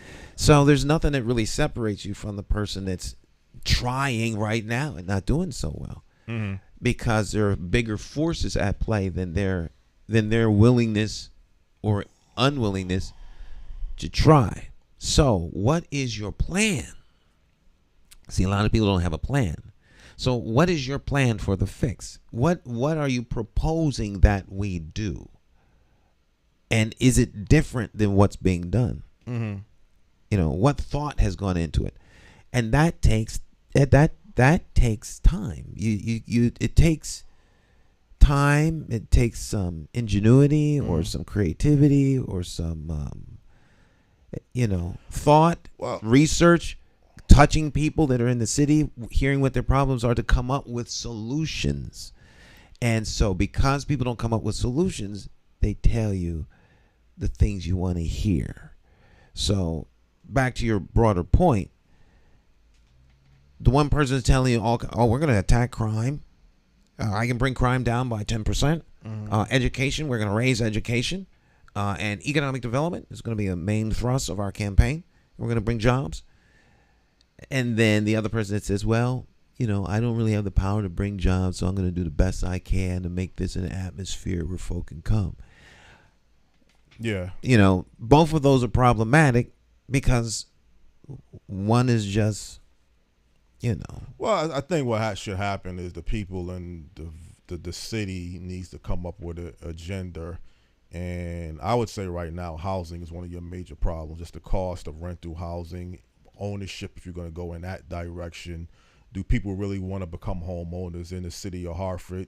I know there's been some attempts to try to increase the home ownership rate in Hartford. The cost of the rental market, is it really worth to have to pay what some of these apartment complexes are charging? So I think the housing issue, because even if you have a job or you're going to school or you're trying to start a businesses, if you don't really have stabilized housing, it's going to affect your everyday life. But I think that's a very worthwhile discussion, because when you talk about first of all, what is stabilized housing and what is the available housing stock in Hartford that is available for people to purchase, and of the available housing stock, are the people that are in need of it, do they have the capacity to go out and purchase? Right. So I think there's a difference between people owning homes that want to own homes in Hartford and people who need a place to live. Right. Two differences, yeah. Two different things.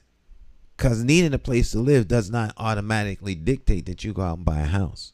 Well, when I say need a place to live, either you rent or you buy. So it's really those two options. I mean, somebody has to own the house anyway, whether you have an apartment complex, maybe there's a landlord or a management agency that owns the building, so you're renting, or you single individually just buy a home. You can rent to buy as well, too. So that's another third option. Right, but you can't rent to buy or buy if there isn't something available. So if we have more people who need housing and there isn't any affordable places for them to stay that they can afford, that creates a problem. Well, see, there's something in the paper this morning in the Current about the fact that there's down in Berlin, the zoning and planning and zoning commission voted down these 2 units to increase apartments. They're not there. They're gone. They don't want them there, so they voted them down. So if you have places that refuse to build, then people can't move there. Hartford there's not a lot of empty houses waiting for folk to just snap up. Well, the thing in Hartford, you're running out of space. You just don't have much space. Right. So at some point, you oversaturate the need exceeds the availability. I agree with that. And that's a different conversation and a different problem than whether or not people can afford. Because scarcity of an item with overwhelming demand automatically pushes the price of the item up. Yeah, and see, the thing about it is, at some point, I really need, like you mentioned in the past, get a housing expert on to really go in depth with this, but really get someone that has a solution. I mean, I tried to reach out to a developer, but he's just not ready to come on right now. He wants to wait. Why don't we get somebody from I know who you can get. There's a whole housing coalition of folks here in Connecticut and in Hartford who can come and talk about that. It is a serious problem. Yeah. But see, what keeps happening is you get into the Hartford Housing Authority when you get the market rate and affordable rate. So let's say you do have available housing that exists. It's either market rate sometime or affordable rate.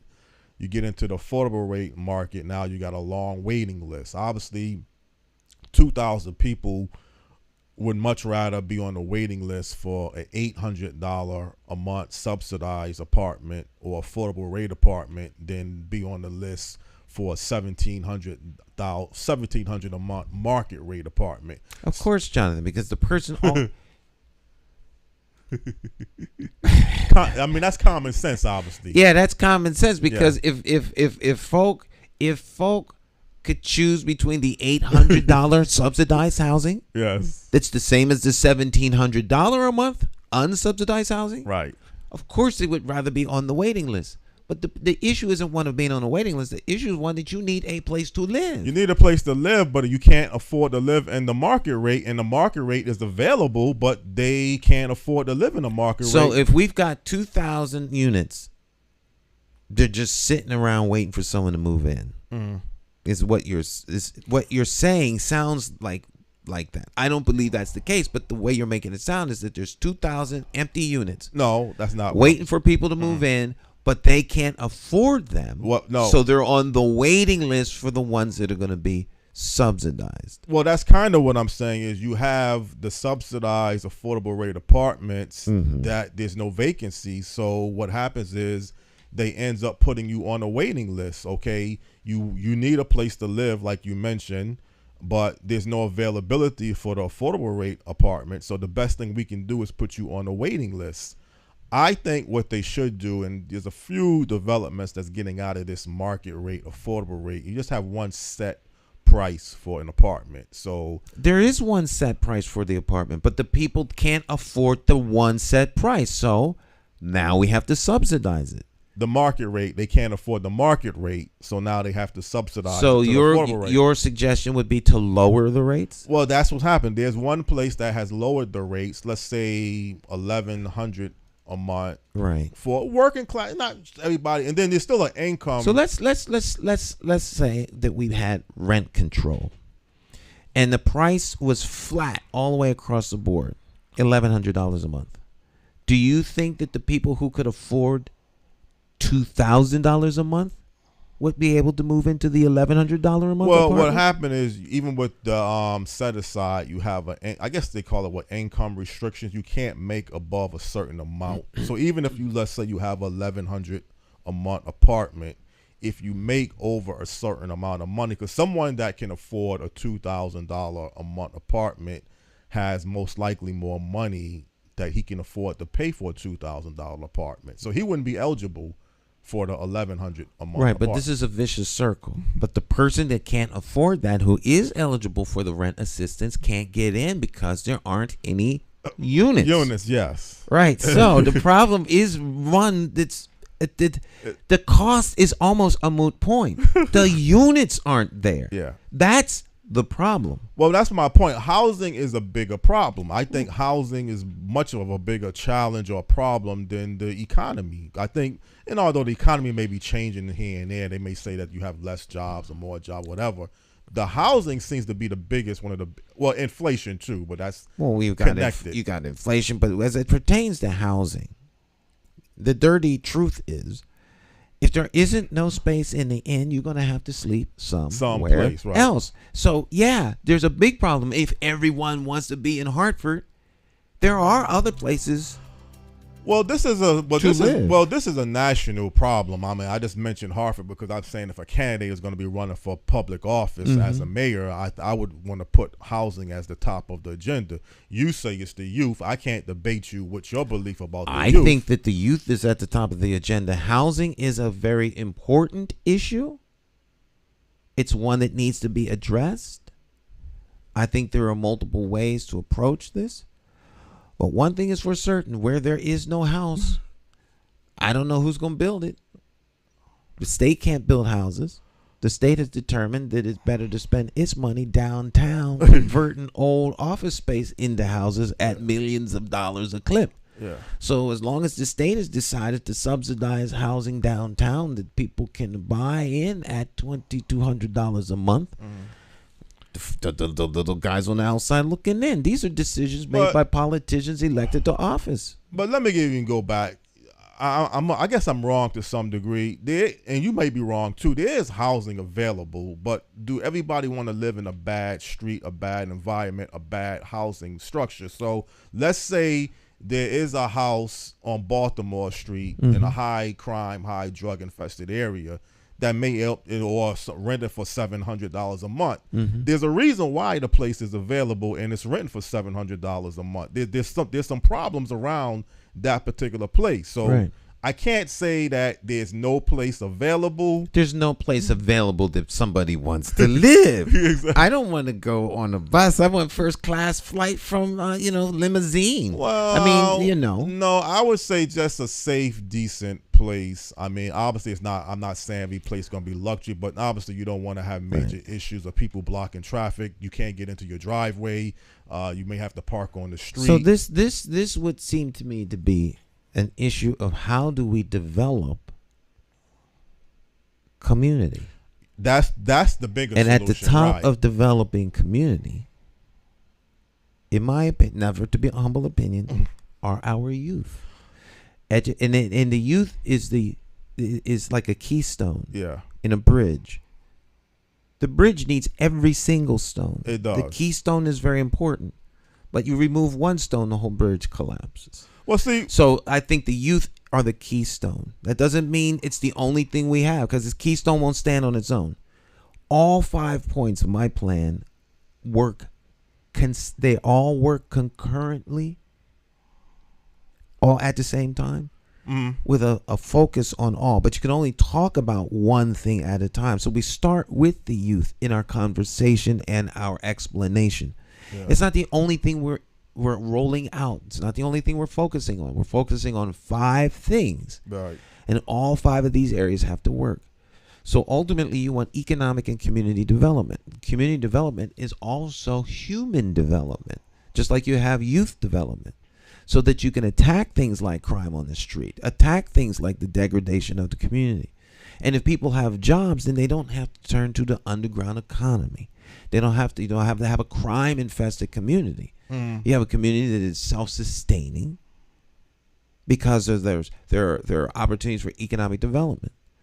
So we need something like the Economic Development Act that they have down in St. Louis that gives people the opportunity to buy in and to create generational wealth, not the kind of wealth you get from owning a home, because if you don't own a home, you can't have generational wealth. And in order to have the generational wealth, you're going to have a generation to pass it on to. I'm talking about stuff that we could do now. Well, I agree with the now part. The problem I even have, though, when you get into city government and political structures and who's running for office and who has to be elected, you have enough agencies and enough civic organizations now to make a dent.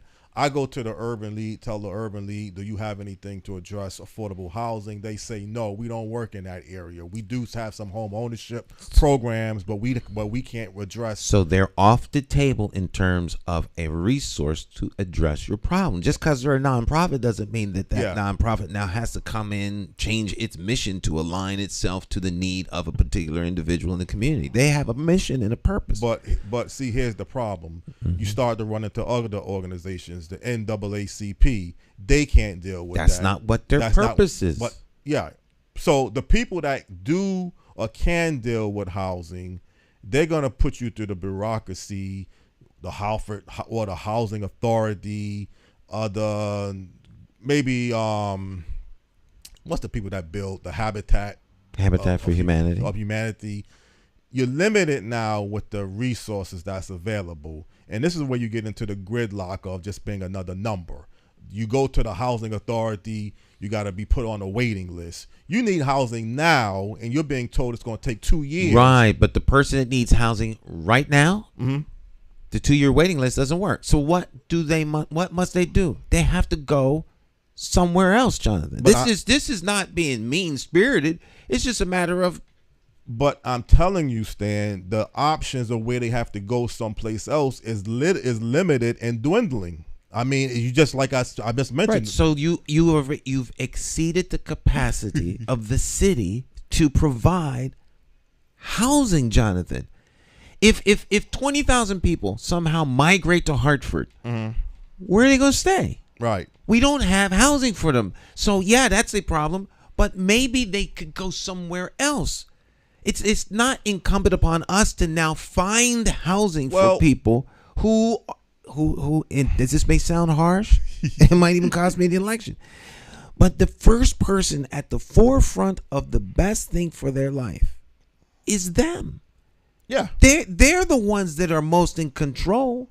There are people moving from Connecticut, leaving the state, to find opportunity elsewhere. My older kids don't live in Connecticut because there weren't jobs that they were comfortable working in, and those jobs that they wanted to do aren't here. So they moved to where other opportunity is. Right. They could stay here and complain about they can't get anything, or they can go and try and find opportunity somewhere else. I will tell you, and we had former Mayor Shirley Franklin, and we have other people telling you, and this is why getting housing is a national problem. Yes, you can go other places for better job opportunities, and that can fit in to what your agenda or what you're looking for. But if you're thinking anywhere that if you're just going to pick up your bags and move to another part of the state and to another part of the country, and you don't have a certain amount of money, credentials to be marketable that stand out, you're not going to run into a wide open, easy. Right. So what would you have? What would you suggest be done for the person that doesn't have money, doesn't have marketable skills, doesn't have a place to stay? What do you think should be done to accommodate them? You're a citizen in Hartford. It's your government. What would you instruct your elected officials to do to create opportunity for these 2,000 people who are on a waiting list? What would you have that? What would you ask to be done? I think it's kind of what you said earlier, Stan. You have to develop the community where a place like Baltimore Street or some other rundown part of the cities throughout Connecticut is more desirable to live. So now if a person really needs a place to live, yes, he can move to a lower income area, and he may not have 5-star accommodations, but at least he got a somewhat safe, decent place to live that, you're not dealing with issues every night of people harassing. Maybe you can't park in your driveway. It's just a lot of issues that goes on. People stealing your packages if you live in certain apartment buildings. So there's a lot of things that go along with living someplace. So if you develop the new housing projects are nice places to live now. You know, Westbrook Village, Bowles Park. There's criteria to move into. There's a criteria, and really they're not that cheap neither. You know, to be perfectly blunt, they're very expensive. $1,250 a month to live in a 1-bedroom apartment at the new Westbrook Village, and then you still got to pay. I don't know. You pay attention to how much utility costs are going. I do pay attention because I have electric bills and gas bill. Right. So you add on to that and water bill. Yeah, you can't deplete all of your money just to get into a place, and then you don't have no money for food. So Jonathan, what we have is we have a certain group of people who have a limited amount of disposable cash, right? Limited resource. Mm-hmm. So we still need to have places for individuals to live. Right. Now, criminals need a place to live. You said that many times, right? As sad as it may sound, people who have chemical addictions, they also need a place to live. Right. And if they are living where rent is low so that they can afford to live there, but you want to live there and don't want their element there, the only thing is to move them out. Move them out, right. So now where do they go? They don't have a right to live someplace? See, everyone has a right to live somewhere. And so we can't gentrify the community and gentrification has nothing to do with color. I know that. So if we're going to bring in a group of citizens that make more money, they're going to push out folk who don't. Right. And this is a vicious circle. So we have to find ways to make it such that everybody can that's why I say the housing live, yeah, and well what you said about and the housing, if the housing authority right now had 1,000 apartments come online in due time, right, those would fill up and we'd be back where we were. Yeah. So this is a problem that doesn't go away as long as people increase or people are drawn to the city. These are where your city planners come in and try their very best to stabilize the influx of individuals into a community. Do you have the schools? Do you have the medical facilities? Do you have the resources? Do you have the housing? Do you have the maintenance for those things? Do you have the inspectors to check on these things? All of these things have to happen. They don't just happen in a vacuum. So all of this stuff has to be taken into consideration. Well, developing a community where it is livable and functionable and it's a good quality of life. I mean, I think anybody who has normal capacity and normal decent expectations would much rather live in a nice, clean, safe unit, whether it's a rental unit or a home, than, let's say, living in a boarding house, living in a motel, because there's no restrictions. It is, as long as you come up with a little bit amount of money, you could live in a boarding house. You could live, and I don't know how you can afford to even live in a motel, but people are living in motels too.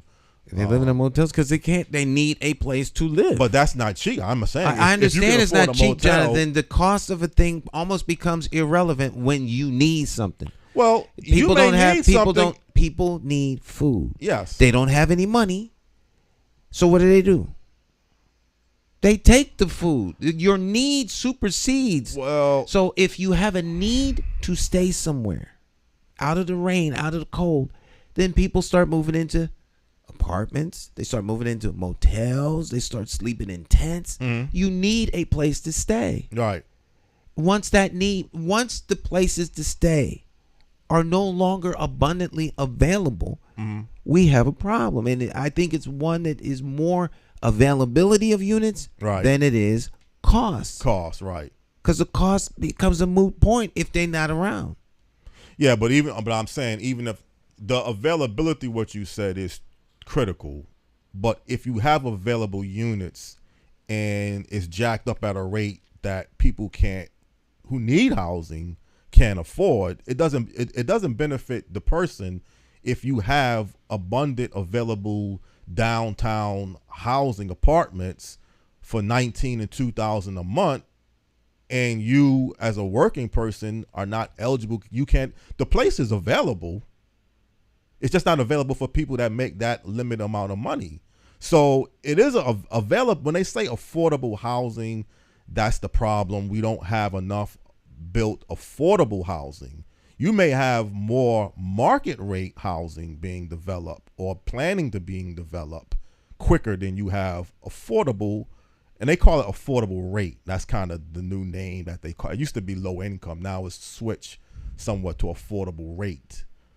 It's a complex problem, Stan, that's not going to be fixed overnight. Well, I like to focus on fixes. Well, as opposed to the complexity of the problem, because the complexity of the problem is irrelevant. What is the fix? But you can't fix this overnight, because if you got, like you mentioned many times before, more demand than supply, it's going to take a process to build. Even if you are planning to build housing, it's going to take a time span. Right. So Jonathan, when someone presents an issue and a problem that's looking for resolution, and then we start to address the resolution, and then the comments are, well, we can't fix it overnight, then why bring it up? I mean, either we're going to try and find a solution, or one doesn't exist. Well, if you got the ability to give people more money that they can move into or make a person or help a person in a position to get more money where they can afford the market rate housing, we can fix the problem now. Because I'm saying you have a $2,000 a month apartment that's available that they just need the $2,000 a month. That's what I'm saying. And you can't go to Section 8 housing vouchers. Right. So the person that's living in there now is working round the clock so they can make their rent. The folk that don't have the money should just be given the money so they can roll up in there and chill. Well, when I say give, help, if you need a job that pays a certain amount that you can afford the $2,000, I don't know if that's giving somebody I'm not saying give the person a free place. Right. So we need to increase the skill set of those individuals. And by the way, still I'm old school. I believe that the person that has the need is the primary person responsible for fulfilling the need. Your need, while I can recognize and help you, I do the best I can, but it's really on you. My motto is, I don't mind helping you get up the hill in your lawn chair. I'm not going to carry you up the hill. I'm not going to push you up the hill. I expect you to carry the chair 1 foot, then I'll carry it a foot. But we got to work together. If you don't see the importance of the need to motivate you to be the chief architect of the fix, along with assistance and help, then it's no longer incumbent upon me to find a fix for you. The only way people can become more employable is to increase their skill set. There's schools, there's training, there's all kinds of things. And there is assistance.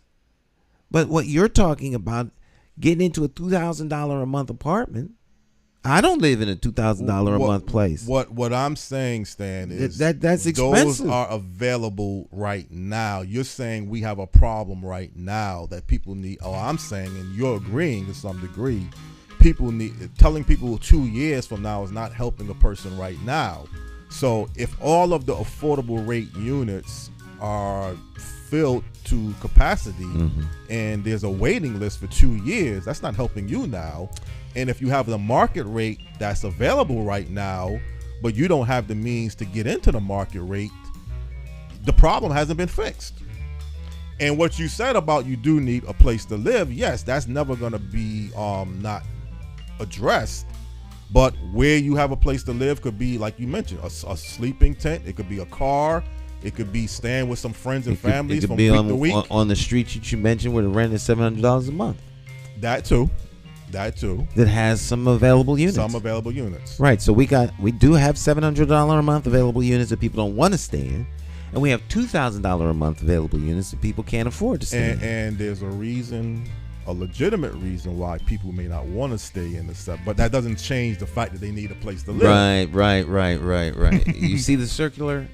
But the bigger picture, what you said, Stan, is we need to develop our community to where even a $700 a month place is more decent. I'm not saying luxury, but at least more livable, where things are more in better functional order. Not just, okay, the landlord is neglecting the place, he's not fixing up the place, and other factors that comes along the way. Right. Well, we need these things, I believe, happen as a function. The enforcement of these things happen as a function of government. Mm-hmm. You at all times have the government you deserve. If you want things to change, you have to change the mindset, the direction, and trajectory of the government and your elected officials. If you elect the same thing, you're going to get the same outcome. There are fixes to these problems. There are logical fixes to these problems because the problem exists because of certain things. So if you have a pressure and demand for things to be available, and the landlord sees that the prices are going up because there's a lot of people who want his unit, and the people that are there right now, he's in this for the money. He's not in it for the humanity. So if we don't change how people feel about one another and have a little humanity, and if things are motivated by money and greed, then he's going to raise his rents. Right. Which means that puts people that are in a place out. But it also allows people who want a place to come in. You're just swapping individuals for the problem. It also means that you're going to have to find ways to shift priorities. I see less of a priority in giving development and tax incentives and underwriting the conversion of an office space downtown. Tens of millions of dollars to accomplish that would be better served by serving the people. But then there's the overarching big goal plan of making sure those buildings don't tank in their property value, which means there aren't tax dollars coming in to pay for the things. So these are the kinds of things that people need to sit down around a big round table, explain all the pros and cons, and then make some serious decisions as to what the priorities are that best serve the needs of the greater whole. Someone's going to walk away from that table very upset. Someone's going to walk away from the table happy. Hopefully we come to some sort of a compromise, because the problem is complex. Well, but it doesn't mean there aren't solutions. We're running out of time. Out of time, Stan. So well, like I said, let me work on some things. Obviously, you have a show on Wednesdays. I mean, you may want to also address housing, at some point if I can't get someone available right now. But let's just see how things go with this issue and many other issues. All right. Okay. All right. We're out of time. We'll see you next week. Ciao, ciao. All right.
Hey, Hartford, Connecticut, I'm talking to you.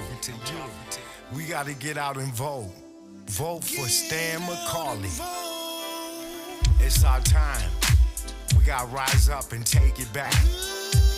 Vote for Stan McCauley. Vote for Stan. You gotta vote for Stan McCauley. Vote for Stan. Vote for Stan. Oh yeah. It's more than politics than just what your social covers.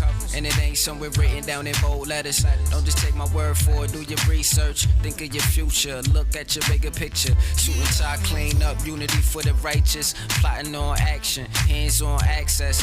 With a light source vision, door to door knocking. Guerrilla style marketing, brainstorm as a collective. Real neighborhood suggestions. Only we know what it is where we living. To make real life decisions. Move on facts, make it manifest back. You gotta vote for Stan McCauley. Vote for Stan. Vote for Stan. Vote for Stan. Oh yeah. Look at your city. Stop. Take a look around. Is opportunity flow into your house? Are you working? Wait, can you save some money? And is your neighborhood safe?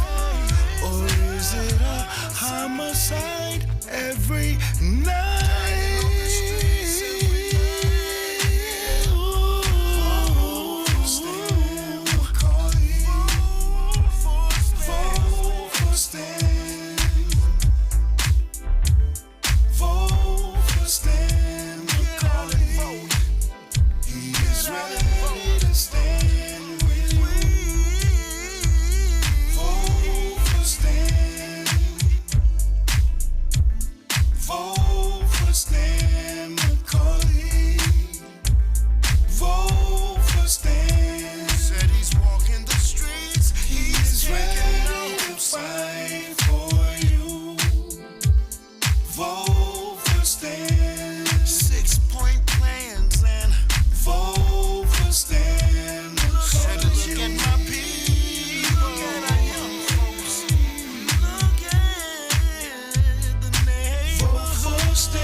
Senior. Many of you may know me as the two-time welterweight champion of the world. I'm here to tell you that Democrat J. Stan McCauley, as our next mayor, will fight for you until the last bell. Help me throw a knockout punch. Go out and vote for Stan the man. My name is J. Stan McCauley, and I approve this message.